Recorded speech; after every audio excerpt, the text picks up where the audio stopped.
All right. Well, that's how I was able to save that baby panda from falling into a jaguar pit. So if you missed that story, too bad. Well, guys, welcome to our live Q&A. And so here's the run of the mill. This is what we're going to be doing. We're going to tackle some of the questions you guys have left in the forum, and then we'll give some time for anything that you might have on the top of the dome, anything that you're struggling with now, or just some things that you want to create a dialogue about here in the live Q&A. We'll do that for those who are attending live.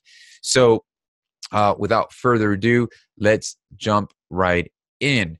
So our first question is coming from Andres. And hi, Il. This is, let me answer this one. There we go. Okay, so first question is coming from Andres, and he's asking, is there a way to protect an artist's name other than registering it as a trademark? If not, at what point in an artist's career is it advisable to pursue trademark registration? Thanks a lot. It's a pretty cool question. I've never had an opportunity. I've never seen a moment where an artist had to go into some kind of legal bout to get their name cleared. So my advice is, the rule of thumb here is typically whoever's first to the finishing line, whoever's first out the gate. So if, for instance, if you got, if your name is Neon Pickles, that's the name of your band or whatever, and you guys have been rocking them for about 12 years. I think there was somebody in the academy who struggled with something, that they had a name and somebody came out with it. So if you're on here, you could probably chime in a little more. But so you're Neon Pickles, but it's Pickles, not Pickles. Pickles. So it's Neon Pickles, and you're just doing your thing, and then some other artist is Neon Pickles, and they jump on and they get a deal. They get put on to the mainstream media first, and the world gets to recognize them. But you've been a band for a lot longer. Yeah, that can be frustrating. If you didn't file for a trademark, if you don't have any of the legal foundations put in place, then yeah, you wouldn't be able to do that. But the reality is, to go to that mess, I kind of would I wouldn't do that until you just build a grassroots fan base and start nurturing your tribe that way, instead of worrying, what's lurking for you around the corner on that aspect. So I hope that makes sense. And so yeah, I wouldn't really stress too much about that. It's not a really big thing. It's not on the top of the priority list. I would worry about just coming up with slamming music and nurturing a relationship with your fans, and just do that. And it doesn't really matter what you're called. It could be backward, it could be the endangered Gruffalos, and you'd be good. So next question is coming from Tony. No, sorry, Tony. It's not coming from Tony. This next question is coming. I'm all over the place today, guys. Don't know what's going to happen. Next question is from Riva. So I've tried following your synth tutorials on Logic, remaking pop songs. At the end of it, your synth sound beautiful and mine still sound disgusting. I'm sorry to hear about that. I think it might be better off using pre-made sounds anyways. I've been making beats like that and it's been golden. But is there a sample pack or a synth out there that has preset sounds that already sound pop music ready? Specifically, I'm talking about sounds in Ariana Grande, Taylor Swift songs. I found that if the sounds aren't legit sounding, I kind of lose interest. Guitars over beats have been working great, but when I add synths, it's just cheesy, and I'm like, ew, this isn't working, and it throws off my creative flow. So, summarizing the question, Riva's asking, sound design on my own is a bit daunting, so I'd rather just use presets or already made sounds. That way I can hit the ground running with my music, and that makes total sense. I first want to congratulate and encourage you to continue doing that. Realizing that, I don't have to reinvent the wheel here to make my progress or to feel validated when creating music. Let me just chime here for a moment. I used to think that if I wasn't authentically creating my own sounds, then I wouldn't be validated as a true music producer or an artist for that matter. And the reality couldn't be further from the truth, because at the end of the day, the person on the other side of the laptop doesn't care. No one goes on Spotify or YouTube or they listen to music on the radio and they're like, I'm waiting for them to tell me what patch or what preset they were using for that. No, it's just focusing on, is this a good song? And so with that in mind, it really had given me way. And this came to me when I was working with Kelly Rowland from Destiny's Child. And when she was doing her solo work, we were working on the song Motivation. I was doing the remix for the song Motivation she did with Lil Wayne. And she was in the studio, and we're working together. And I started tweaking this synth, this patch. I was like just sitting there tweaking it. And she was there with her manager. Now, she's a sweetheart. She's probably one of the most nicest and incredible artists I ever worked with. But her manager / husband was there too. And he looked at his watch. He goes, I'll never forget this. He tapped me on the shoulder because I was in headphones. He goes, hey, bro, we didn't pay you to waste our time with making these sounds. We're here to make songs. And I was like, oh, snap. We're here to make songs. We're not here to create sounds. And so what that did for me was, it put me in my place. It really allowed me to realize, let me just hit the ground running with something, and then that's going to go ahead and allow me to create my creative workflow. I know I'm going the long way around the barn here, Riva, but I wanted to really understand that, if you're struggling, any of you out there are struggling with the thought of, I don't really know how to do this, or I'm not making my own drums or this, listen, it's not going to validate you as the producer. It doesn't validate you as an artist. Does it help you knowing how to manipulate that? Yeah. And that's why we're creating resources to teach you how to actually recreate those sounds. When I create those YouTube videos and teaching you how to do that, it's just to, break the walls down of being frustrated and overwhelmed, and just to kind of help lead the way in doing that. But the reality is, it doesn't validate you as the artist. It doesn't, you don't need to do that to get some kind of merit badge of, now I can make my sounds. And the guys who are tooting their horn, like, if you're not making your patches, ask them, what's the last smash hit you've had on the radio?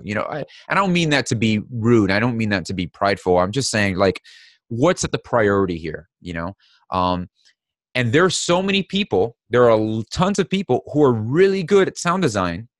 And if that's you, if you feel, man, I feel so at home when I'm just lost in my zone, tweaking and manipulating sounds, that's awesome. It would be great for you.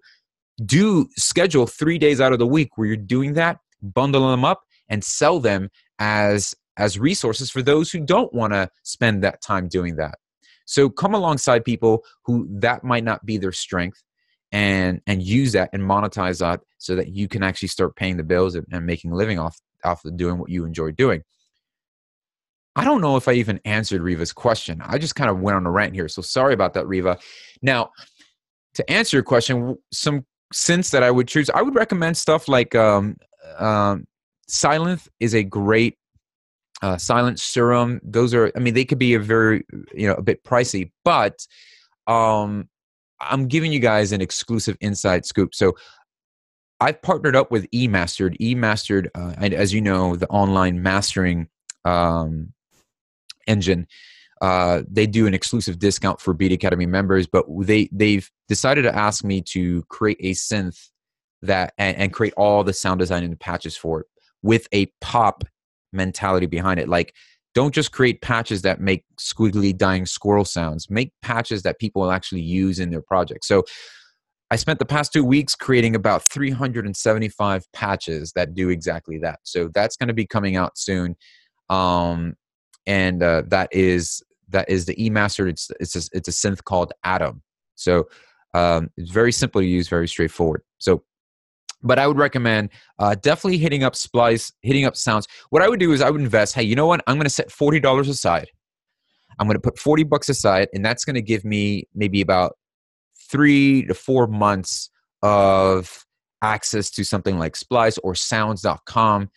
And I'm going to browse that. I'm going to pick a day out of the week and browse those websites and just look for sounds, one shots, drums, synth patches, a bunch of things like that, and utilize that as building your archive. So I would recommend doing that than probably using investing in like another synth or something. But there's plenty of synthesizers that are really good. And so I like Silent because it's really user friendly and it's very easy to navigate, and it sounds great. And Serum is fantastic, but it could be very overwhelming. It's kind of like you could be a deer in your headlights there. So it's very, very crazy, but it sounds amazing. Same thing with Massive. But so Riva, you might want to check out Sylenth. Wow. And Arturia, there's plenty of there's so many things out there. I would even just go KVR plugins.com. Let me see if that's the website. Yes. So you can go to kvraudio.com, and I'll just put that in there. So kvraudio.com, and what that is, that website is pretty much a blog of all free VST and audio unit plugins, and they rate them, and so you can have access to a whole bunch of different plugins and what works there. So you can definitely check that out, kvraudio.com, and they have a pretty dope list of stuff that you can use. All right. Woo. That was just question 2. Does that make sense to you guys? You can let me know in the chat if you vibe with that. Yes, no, maybe. And you guys can clearly recommend synth that you're using. All right, cool. So Ludwig Barnhasen, I'm totally butchering that, so I apologize. So Ludwig is asking, I'm wondering if it is possible to get this analog warmth sound with Ableton stock plugins, or is it just using Slate plugins, for example, a must deal? No, the big answer to that is no. The answer I would always encourage you to do is, if you can master manipulating your mixes or your end results with stock plugins, you've achieved the right goal, because every third-party plugin is building upon the same principles that your stock plugins have. They're just adding a couple bells and whistles, a couple little loopholes and shortcuts, and some added enhancements that make it really cool. But you can get the absolute warmth and the sound you're looking for using stock plugins. Just keep in mind what tools you're going to be using to do that. So let me do a little thing here, and then you guys can let me know. Can you guys type in the chat room for me and let me know if you can see the screen okay? Okay, so you should see my session right now. And I'm going to play a little bit, and you can let me know if it's playing any audio.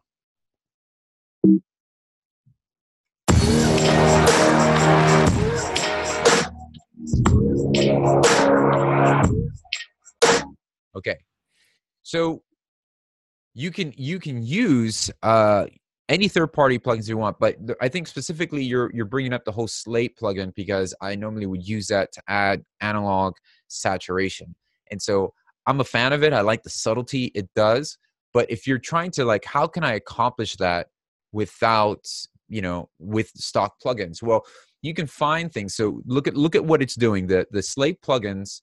Let's see here. I'm sorry, I got the camera in my point of view.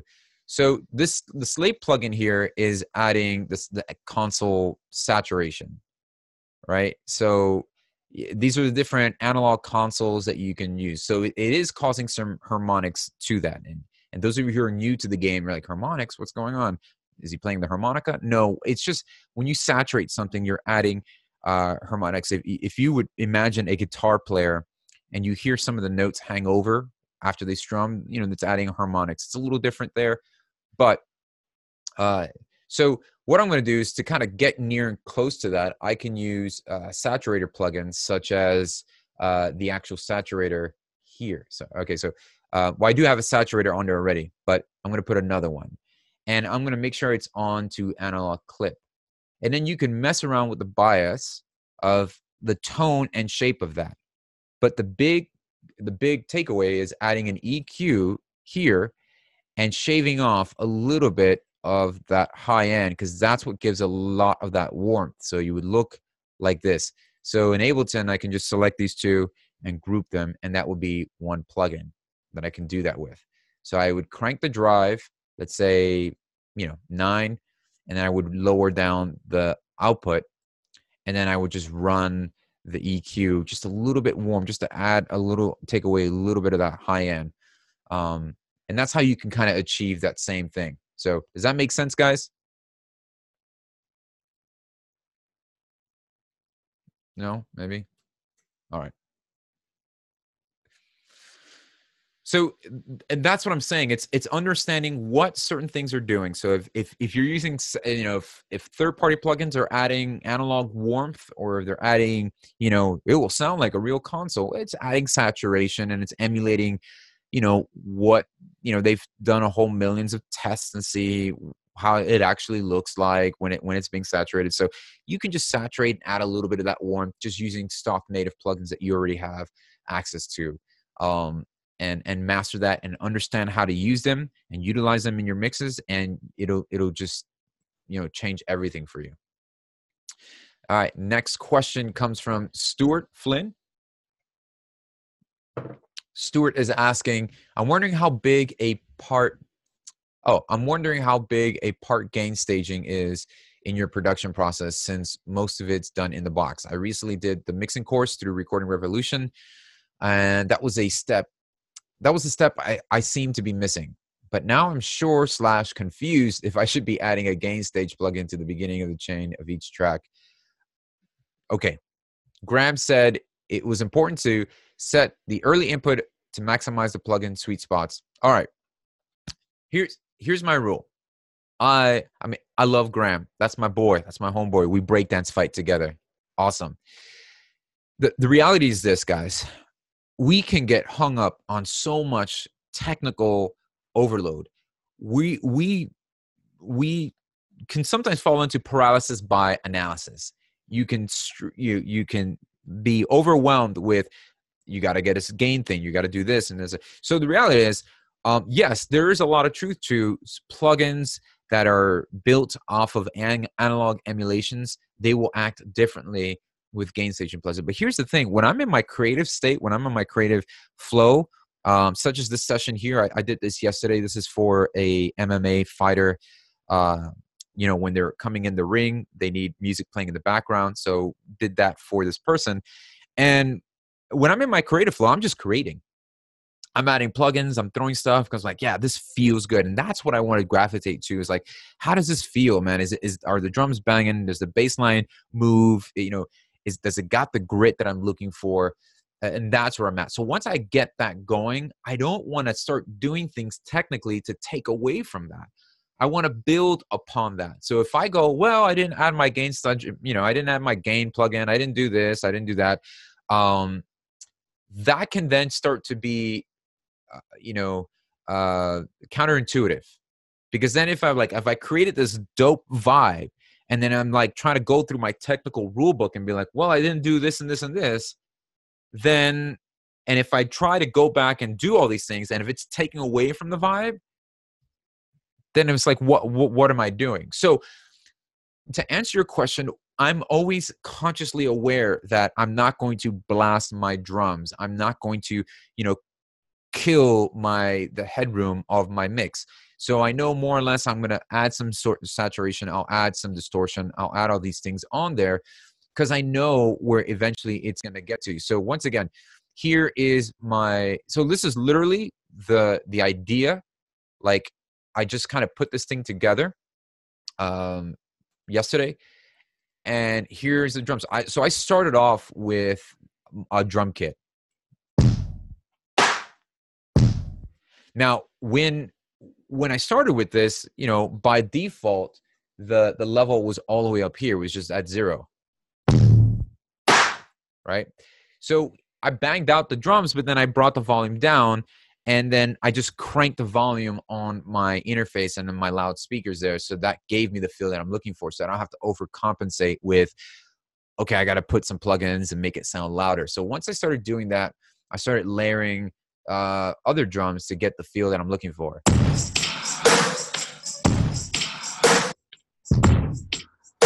And I just threw in a compressor here, and I love this compressor on drums. It's like a Fairchild tube compressor emulation from Slate, and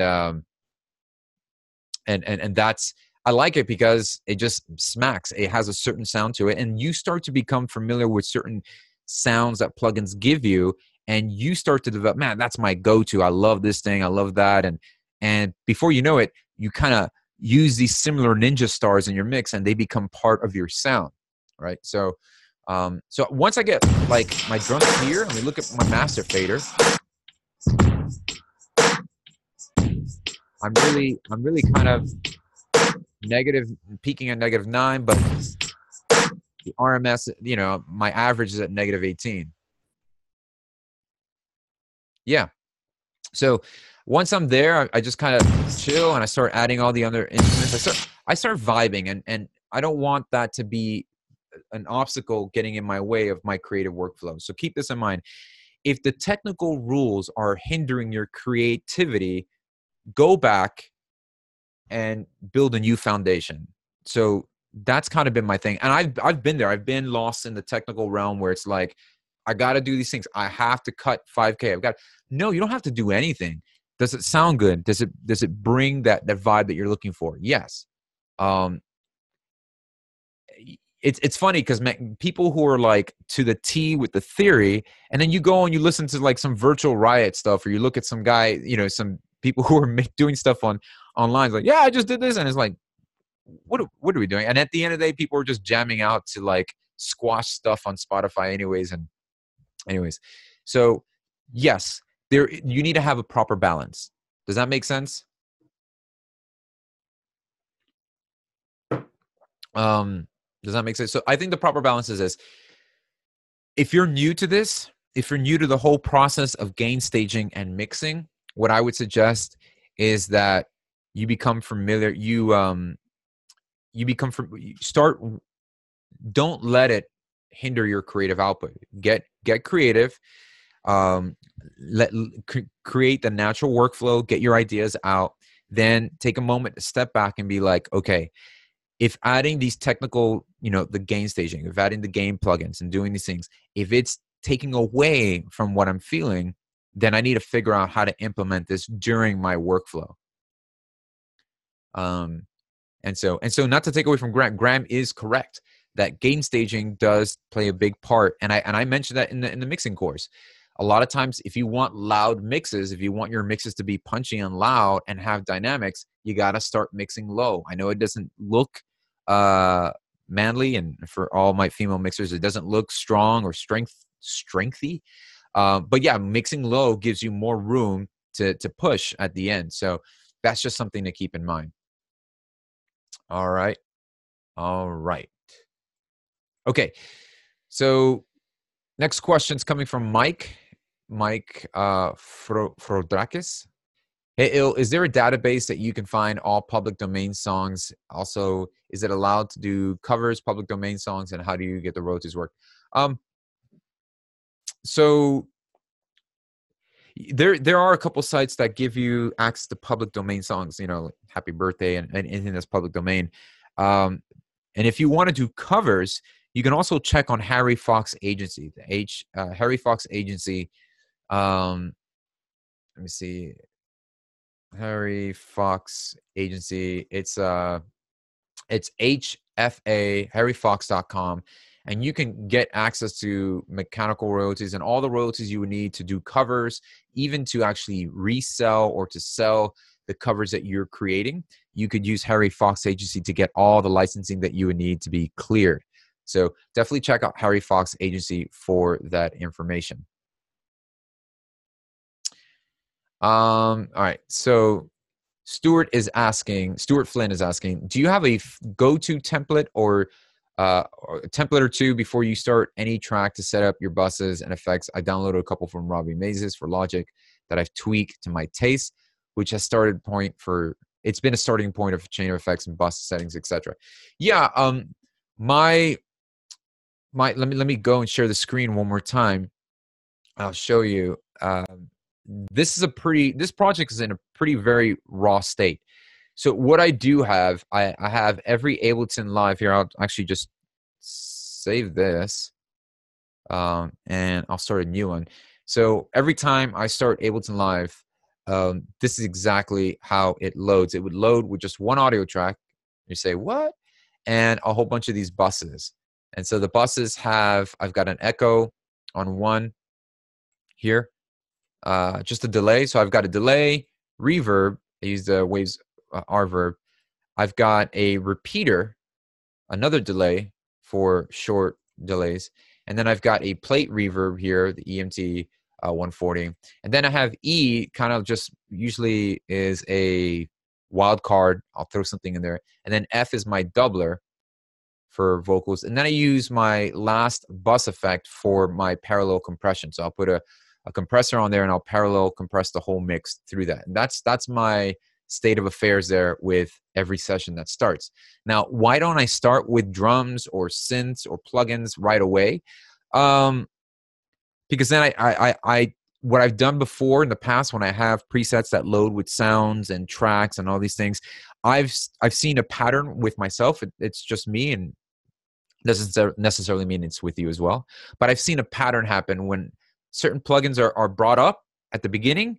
I lose interest, or I'll start to play them. I'll go to them, and I'm like, I seem to find myself gravitating to the same progression, same thing, same stuff. And I'm like, I kind of want to flip that. So I took away the instruments, and what I'm starting to do is I let my ear kind of navigate to what I can start off with, or just like, hey, let me just browse through patches and synths and see what I come across, as opposed to, here's what I got. Let me start from, I have to use it. I don't know. My brain kind of sees it mandatory to use what's there. So I'd rather start there with a blank template, at least one audio track for sure. That way, and I have it set to loop playback, so I can record stuff from the internet or Spotify or things like that. Does that make sense, everybody? Just trying to see if you guys are still awake out there. Why? Yes. Yeah, I'm gonna have. Don't get me wrong. Templates are fantastic. Templates are great. I absolutely recommend them. And from time to time, I'm always switching it up. Who knows? 2 months from now, I'll probably put an instrument there, maybe a drum rack or certain effect plugins. Yeah, having the effects on my buses, that's great, because I know I'm always going to have a delay. I'm always going to have a reverb, 2 different reverbs at least starting. I'm always using my doubler, and I'm always using some parallel compression now sometimes. So that's the season I'm in. Go for it, because then the effects are really cool. So yeah. All right, let's go with, we're going to keep on moving. Keep on moving. Ah! Okay. William Bracey is asking, if you were asked to compose music for film, is it necessary to complete an entire song that would most likely have played for a few seconds? Great question. Great question. There's 2 scenarios. There's several scenarios when you're composing for film. When I've done music for film, when I've done film scoring, what they do is they normally work in queues. So there's 2 different worlds. There's a song that they want to license. So if you've written a song, say, hey, we would like to license this song, meaning we would like to use this song. And I've been on both ends of the spectrum. So we want to use this song on this movie. So we need the full final mastered version, and then we need an instrumental, because they might just end up using an instrumental. Maybe it's a scene where, the guy's falling off the roof and they need to use that for the dramatic part when he hits the ground and realizes, hey, I landed in a puddle of marshmallows. I don't know what's going on with my brain today, but you kind of get the idea. So when they license a song, they'll use it however they want to use it for however time, and it doesn't matter. They're like, hey, we're only going to use it for 15 seconds. Great, here's the license, and you have to agree upon what you guys, the fee for that. When you're scoring specifically for the purpose of giving music to the director to use in a scene to project a mood, or to correspond, or to parallel with the scene, and you're scoring, they work in cues. So you'll have, here's this cue. This is a fight scene where a guy is going to, we have Ip Man ready to take out a whole army of people. And so we need it for this specific cue. And so now you're writing for that cue, and then you're trying to have an overarching theme. So that's when scoring takes place. You're kind of breaking it into different sections, but you're having an overarching theme throughout the whole movie. So I hope that makes sense. So if you've got songs in your catalog, that will fit the mood that they're looking for, most likely they're going to license the whole song, but they'll use it for however long they need it.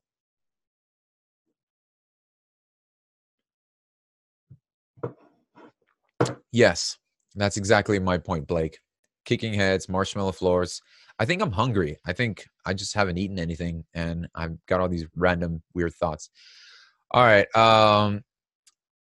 Ren Kayin is asking, hi from Ecuador, but I'm putting out songs in English. I'm from Ecuador and I'm putting out songs in English. How can I promote my songs more in the US or Europe? Great question. So I think we've tackled this notion of, native language, promoting in different languages. If you're doing songs in English, I think you would promote them the same exact way you would want to promote anything that to create a fan base. And you have to understand that you are not the product. It's not just about the music. It's like, here's my music, go get it, right? You are a marketer of the music you're creating. I know this is weird, but now in this day and age where we're all completely given all the tools that's accessible to us to become successful with our music, we now have to take on many different roles. It used to be, hey, bro, I'm just a guitar player. You partner up with a singer, and then the two of you work out and you get a song. Now it's like, I can record it, I can write it, I can mix it, I can master it, I can put it out, I can distribute it all on myself. The problem is, how do you wear all those hats and how do you deliver that well? You would promote your music, but in the sense that you're developing the brand, and the brand is yourself. You're not saying, hey, here's my music. What you want to do is you want to become magnetic so that you're pulling in the right people. And you want to solidify what is making up your artist DNA. And a part of your artist DNA is understanding who it is that you're trying to reach with your music. If you're writing, if you want to hit an English market, all right, great.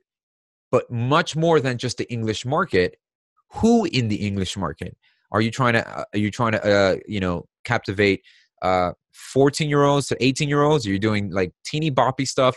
Are you trying to get, 30-year-olds? Like, what is your market, and who, and what in your market are they also a fan of? Does your music resonate with Drake fans? Does your music resonate with people who like Nine Inch Nails? These are things that you need to understand so that when you are promoting your music, you're becoming as niche and as specific as possible, because then that gives you the right strategy in place to actually market and position yourself much better than just saying, well, here's my music. By the way, it's in English, therefore everybody should like it. No, you still need a strategic plan in place. So if you haven't already, definitely check out the marketing, building a music career course, and watch that and go over the marketing steps there and how to actually develop all that out.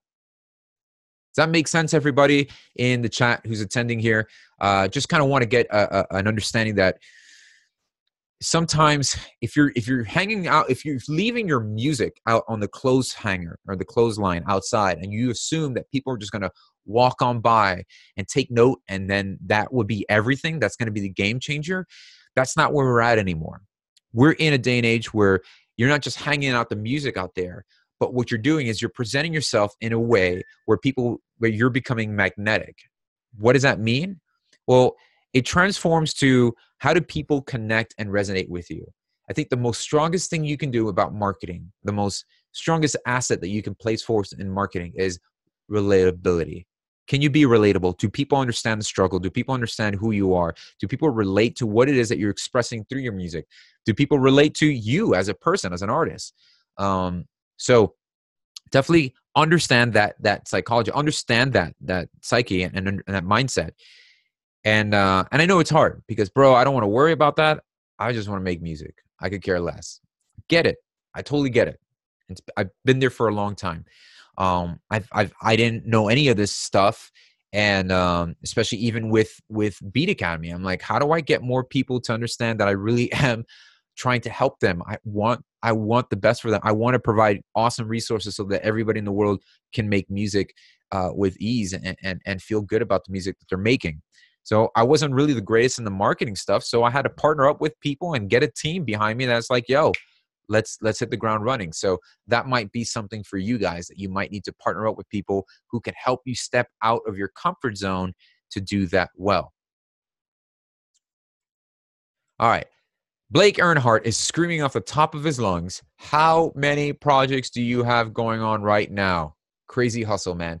So I have a few. So I've got this MMA fighter thing. I'm doing synth patches for this synthesizer, for the synth.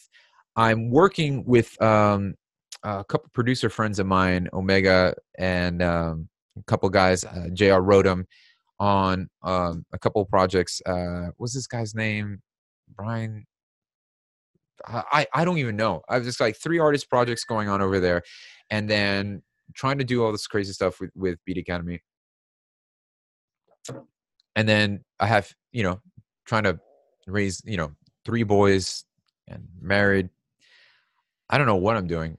Oh, I might just, sometimes I leave a cardboard cutout of myself in certain places, and no, I don't know. I'm involved in a lot, but something that I'm trying to practice right now is really put in priority back into my creative outlet. I think I've lost step a little bit at the end of 2018. I've been so busy with all these other things that I've kind of, dust started to accumulate on just even being creative. I've kind of left like, I forgot how awesome it is just to create music. So yeah, so I want to prioritize just getting back into the swing of creating music. How do you guys feel about that? All right, so I'm gonna do 2 more questions. Actually, we'll do 3. Yeah, we have time. We have time. How you guys feeling out there? You good? Ghostin? Feeling good? Does this all make sense? Woohoo! My first timers here. Those who are here for the first time. I think it was Simon, Tina.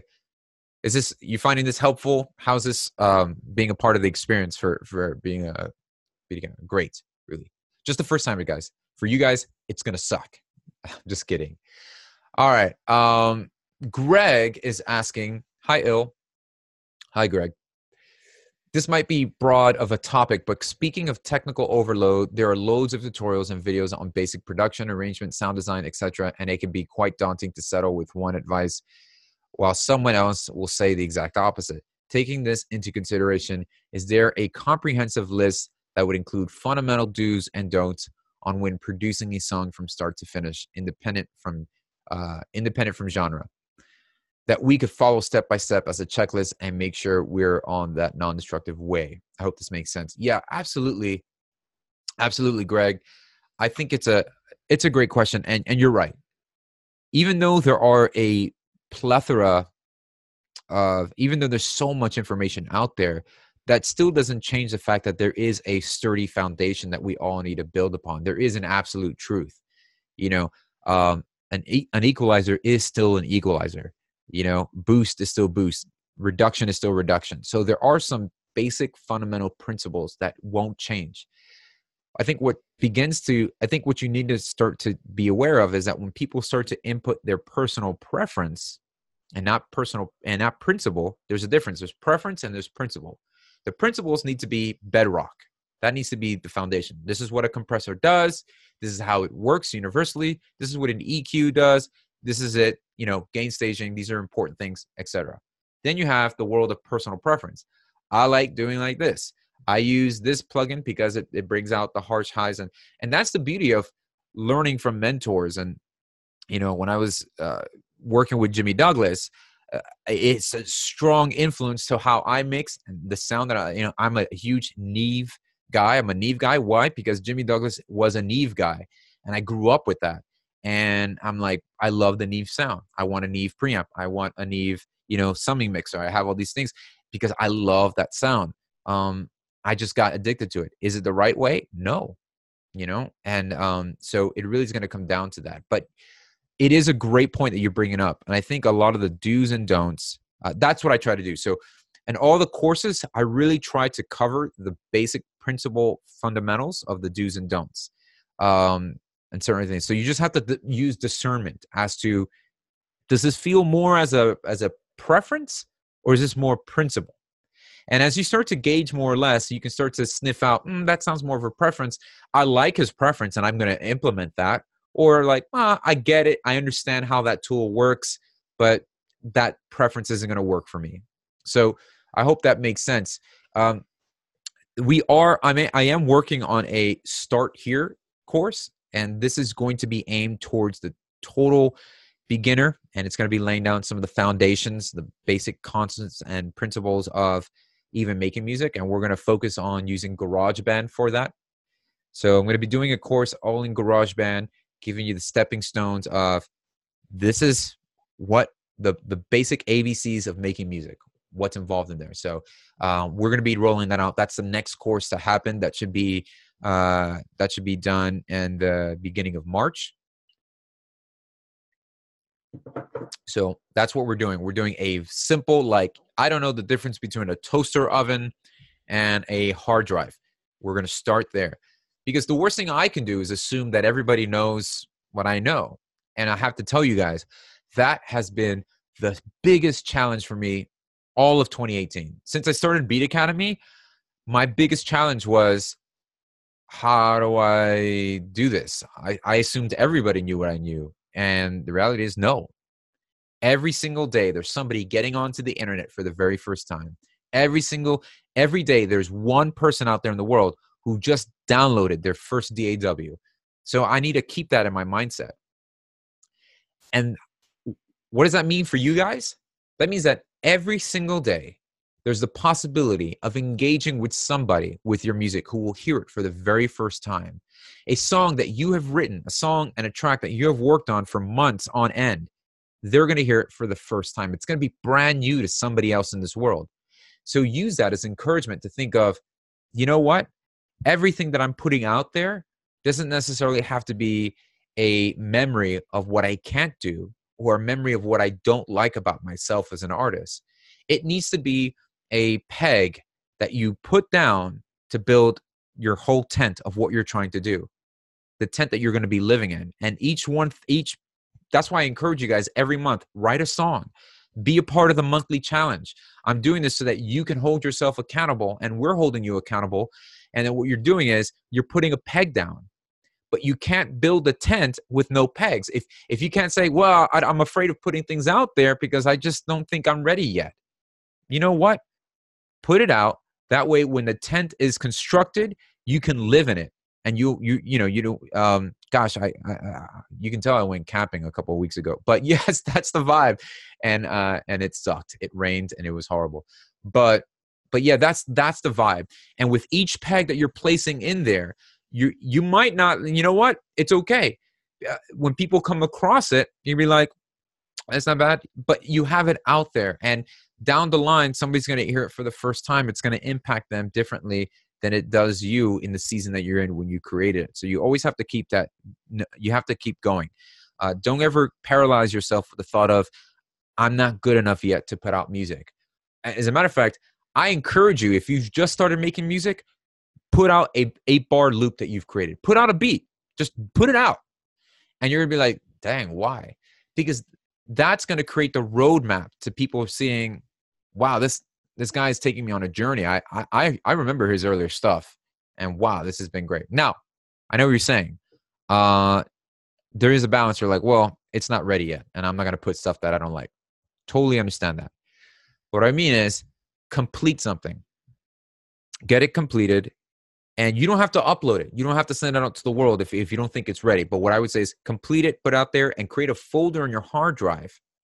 Create a folder of your hard drive and say, and pretend that is Spotify. So what I do is I have a folder. I call it released music, and I click that and I put it on that folder. Bam! I say it's been released. It's out there. So, woo, make sense? Does that work, Greg? I think I went the long way around the barn with that question. All right. Next question comes from Toba Panga. Sorry. Totally didn't know. I just want to know how to get this kind of deep snare.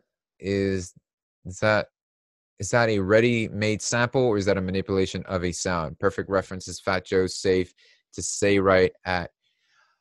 Okay, so I guess you're referencing to a snare. I would have to hear it. Let me see if you have that there. You know, let me see if I can just do that on the spot. Or for the sake of time, what I'll do is I'll go back to the forum, listen to it, and give you my input on that there. But chances are, if it's a Fat Joe record, and the guys and some of the guys who've been making it, a lot of that stuff is sampled.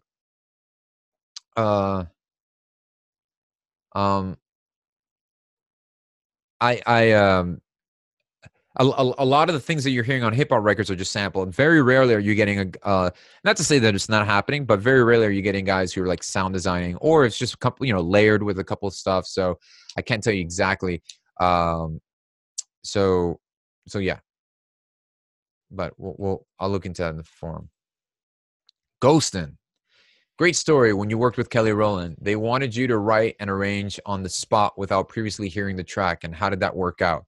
Didn't you need time to vibe with the song or her vocals prior to creating the new sound and tracks? That was a great question. So, everybody works completely different.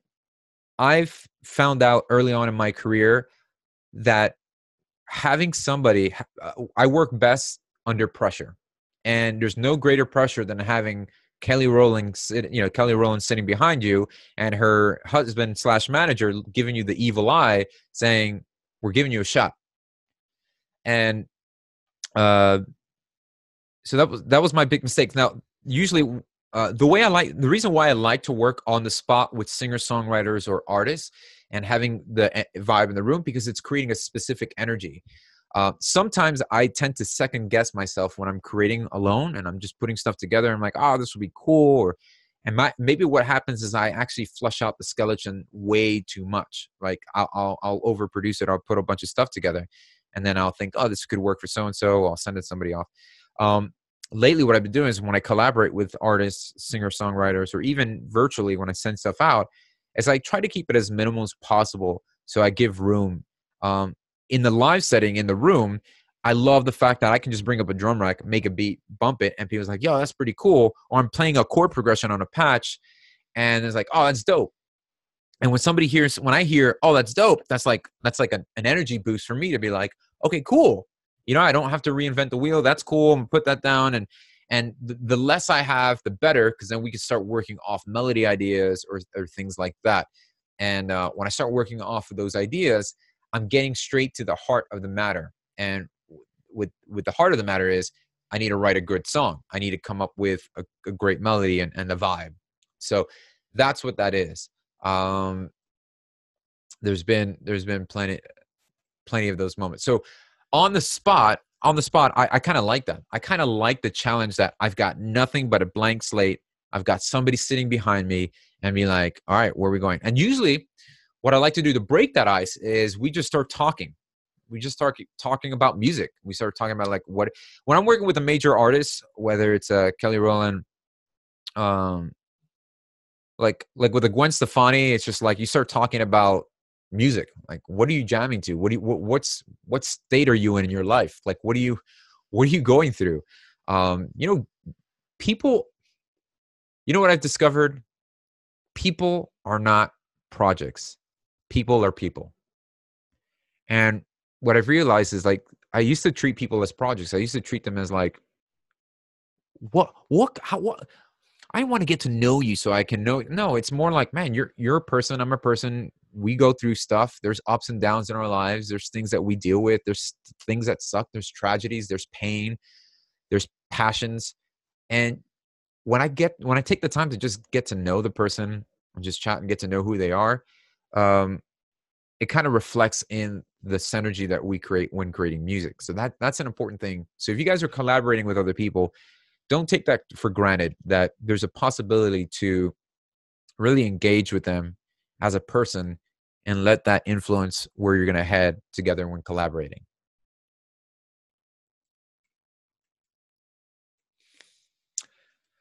So this question is from Tony Dennis, but really from Tony Dennis. Or is it from Tony Dennis? Tony Dennis. When creating an instrumental version, do you create a lead line to replace the vocals so it's still interesting, or just strip the vox and leave it as it is? I strip the vox and leave it as it is. Some people write melodies with instruments and they would want a vocalist to replace that melody with their vocals. That works too. I've never done that. I've never been that guy. I've always either just hummed something, even if I sound like a dying yak being thrown off a wagon onto uh, a bag of jellyfish. Yeah. Even if I sound like that, I still put it down because there's certain nuances that I can do with my vocal, with in my mind with my vocal, that I really can't capture. There's timing things that I don't capture well with performing the melody on an instrument. So things like slurs and legatos and stuff like that. So I just rather just use my vocal. This is personally, and so I'll do what I can, some auto tune, Melodyne, that thing out, and then I just present it to the artist and be like, here's a vocal idea I have. What do you think? Do you vibe with it? And then just let them do their thing. So yeah.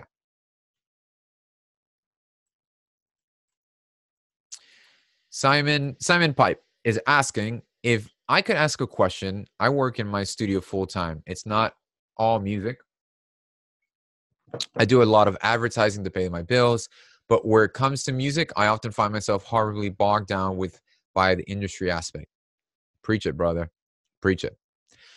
I find myself horribly bogged down with the industry aspect, sometimes to the point where I really start to feel like music seems almost like more of a curse than a blessing. Clients, deals, possibilities, sometimes serious anxiety starts to set in.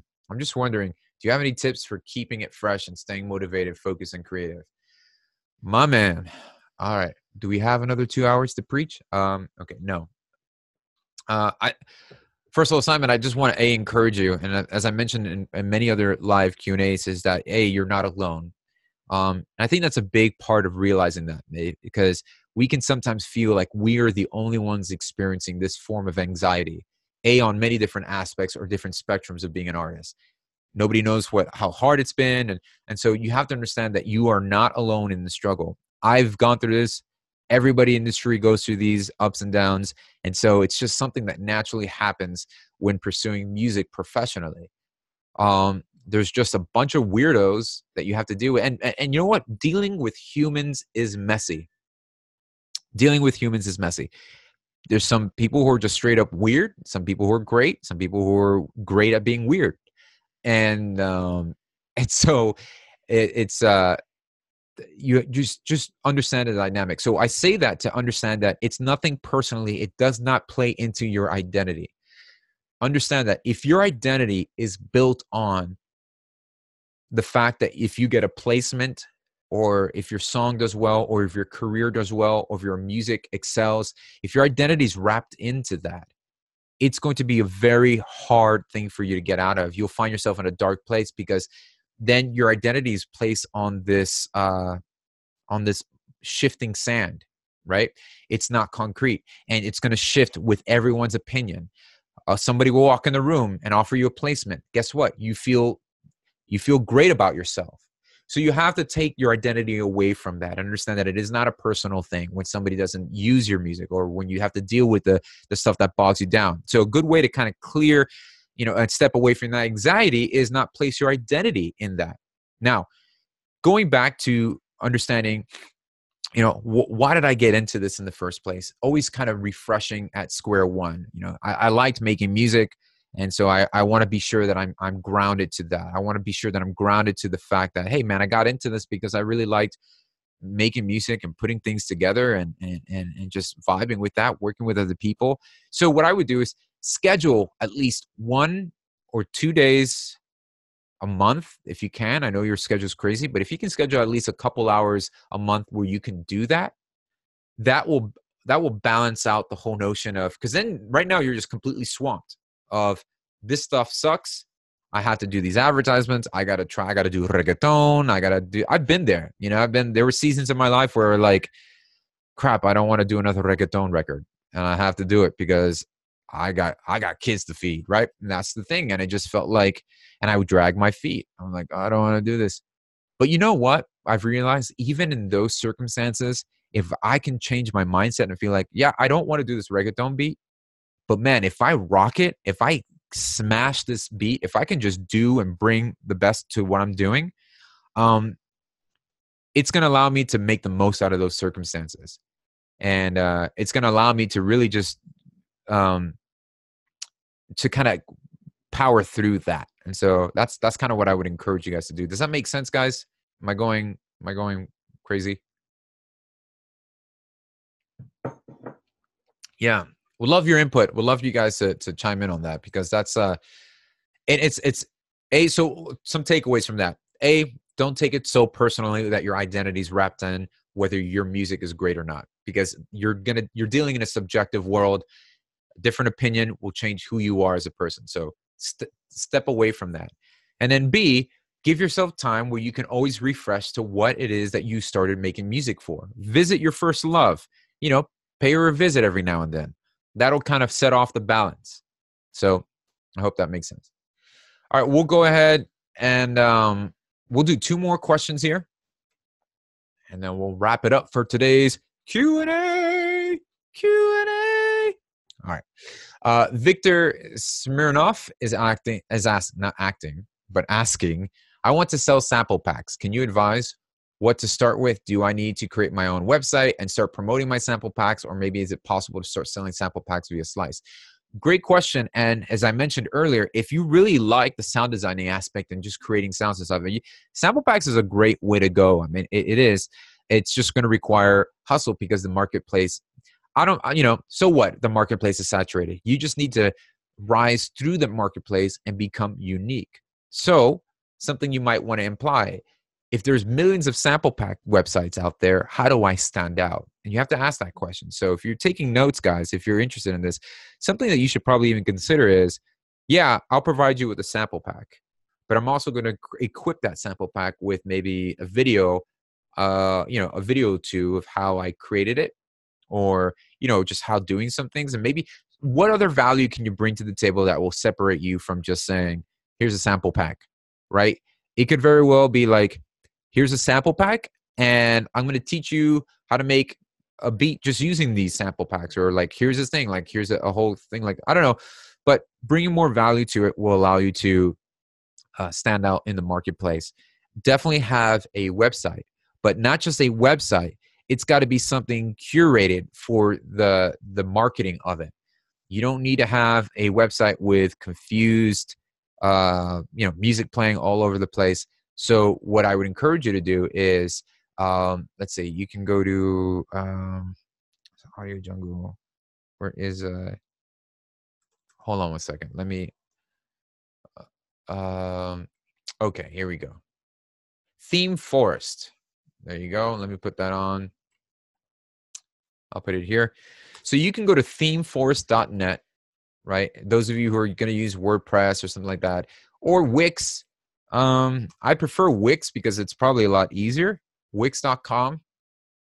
Create a website using that, but make it just really the most important thing you can do when creating a website to either sell your music or your services or sample packs is it's got to be freaking awesome for the mobile experience. So you need to optimize it for the mobile phone. You need to make sure that it works well, it looks good on mobile, and it's easily accessible with that. So whether it's WordPress or something, WordPress is going to give you a little bit more flexibility because there's some great templates in ThemeForest that will allow you can have a media player there, but they can have an instant download. So Bandzoogle is good too. So there's other things that you can use and utilize that, but you more than just the sample packs, how are you going to stand out in providing more value than the next guy, right? And kill 2 birds with 1 stone. Approach Splice, because sounds.com and Splice and Beatport, they're desperate for content. So you can just play both ends of the sword and be like, here, I'm going to give you some content and I'm going to have it on my site. So, all right. And we'll wrap it up with this question from Tina, our first time attendee here. So Tina, want to welcome you to Beat Academy and also to this live Q&A. Good to see you here. Tina is asking, I'm using Reason as my DAW. and I noticed that it can't do some things Ableton Live can do. I'm sorry to hear that, Tina. No, I'm kidding. I'm kidding. I'm thinking of switching. Thoughts? The workflow seems better, and I don't care about analog stuff. Well,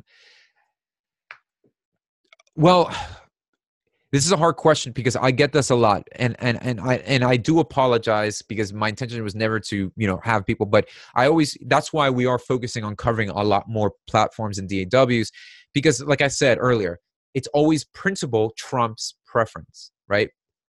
Ableton is my preference because I've developed a certain workflow throughout the years that I can hit the ground running. Tina, if you've created a workflow now that allows you to hit the ground running with creating music, I would say do that and then start slowly transitioning to, you have to weigh out the costs. Like, why do I need to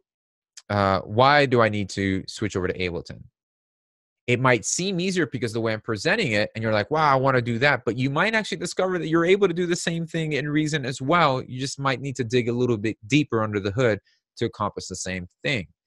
So recently I started using Persona Studio One just to get ready to do our new mixing additions to that, and using Personas. And I like it. It's like, wow, this is pretty crazy, to the point where like, dang, I'm a little scared. This is really good. Now, I'm still working in Ableton. I'm just getting familiar with Personas. So every DAW has their little sweet spots, but the most important thing behind every sweet spot is the creative workflow that you've already developed with that DAW. So if you're thinking of switching, hey, that's great. Obviously, a lot of the courses and things I teach are through Ableton. I do my best to share the principles and not the preference. But yeah, you could take advantage of using a 30-day free trial from Ableton Live, checking out, see if you like the workflow. And if you do, I would definitely advise this. If you're just starting out and you're like, I don't even know where to begin, then just jump onto Ableton so you can kind of follow on. But if you already created some kind of workflow, go with that. I'm reading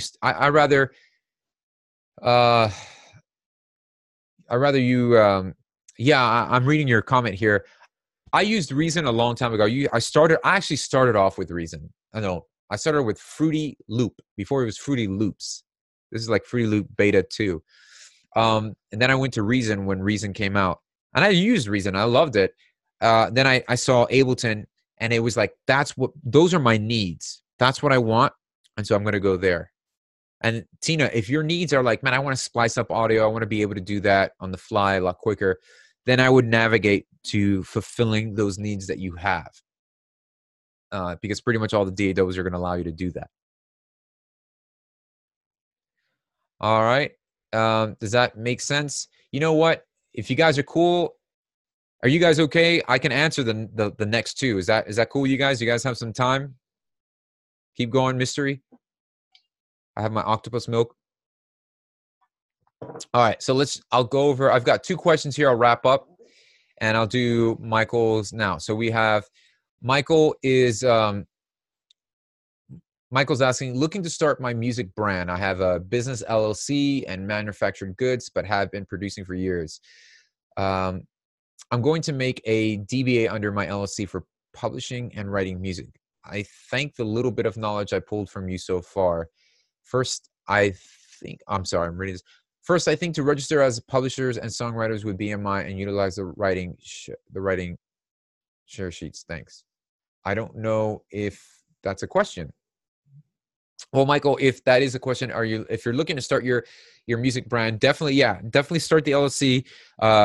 You're going to need to partner that up with your performance rights organization so that you can publish your music and publish other people's music as well. Guys, you should take note that if you've got a publishing company, right? If you've got an LLC that you've affiliated through BMI or ASCAP or CSAC, you have a publishing. You can find talented artists and talented songwriters and publish the music for them.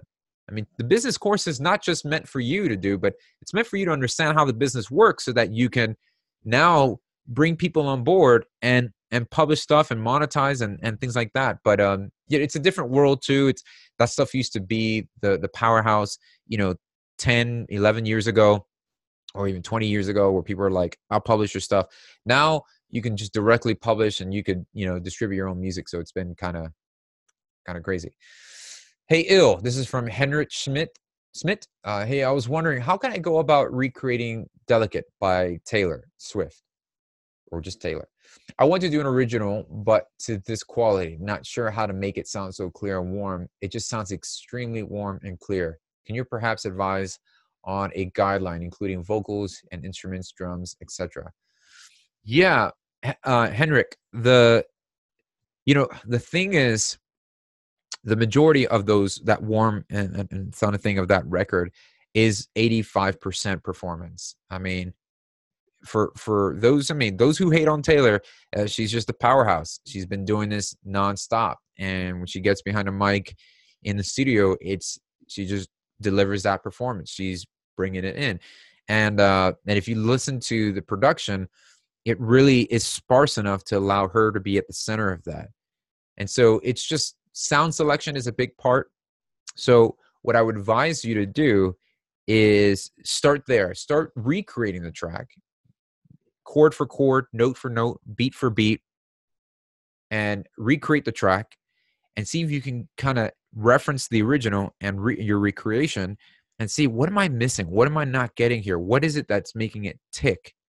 And as you start to do that, in that process, you start to see, oh, I get it. Like, this is really creating vocals, so that when you do create original works and you have that in mind, you now know the tools that you're going to need to carve out the space for the vocal and to leave it there like that. All right, makes sense. And then we have Tony wrapping it up with, I was just wondering how one would go about creating a Delicate from Taylor Swift type song, including vocals. It's the type of mix. Tony, you want to make Delicate too? So I get it. You were just reiterating. So thanks. Just kind of, okay, Michael. So you just wanted to bounce that off to. Okay, great. Thanks for the reassurance. Yeah, I think that's a great idea. Definitely do that. I'm really excited that you've not only just heard the advice in the course, but you're actually implementing it. Guys, that's the biggest takeaway that you can do for yourself. Even if you just joined Beat Academy for a free trial and you learned the course, you walk away and you never came back, the worst thing you can do for yourself is not apply what you learned. All right? You could go back to all the live Q&As, listen to everything that we've shared, take this advice. But if you don't do anything with it, it doesn't really get you anywhere. So that's what I want to encourage you guys, things that we've shared here today and things that we continue to share moving on forward with Beat Academy. I hope and encourage you to just take that next step. If you're stuck by fear of not sure where that's going to lead you, just take it. You'll be more than amazed at where it takes you. So guys, thank you so much. This was an amazing Q&A. What'd you guys think? Yes? No? Maybe? Yes? No? Maybe? No sonnets, poems, haikus. So awesome. We looking forward to our next time we're going to be hanging out, where we're going to do some more critiquing, where we'll listen to your guys' songs, or we'll give the feedback on the spot. Really excited about those. Those are really cool. And so as I mentioned earlier, a couple announcements, and then we'll go ahead and close this off. So we are partnering with eMastered. I spent the past 2 weeks creating freaking patches. I never want to see an oscillator again. But yeah, so we've got the synthesizer called Atom coming out, and we're going to be I want to do a special partnership with them to give you guys a special pricing for it. So that's going to be cool. And we're going to start implementing some stuff with Focusrite and Ovation, maybe some giveaways for our monthly challenges and things like that. So really excited about what's on the horizon. And I'm scheduling some pretty cool interviews to be a part of our live Q&A session. So guys, thank you so much for being awesome and for being cool. And I will see you on the next one. Peace.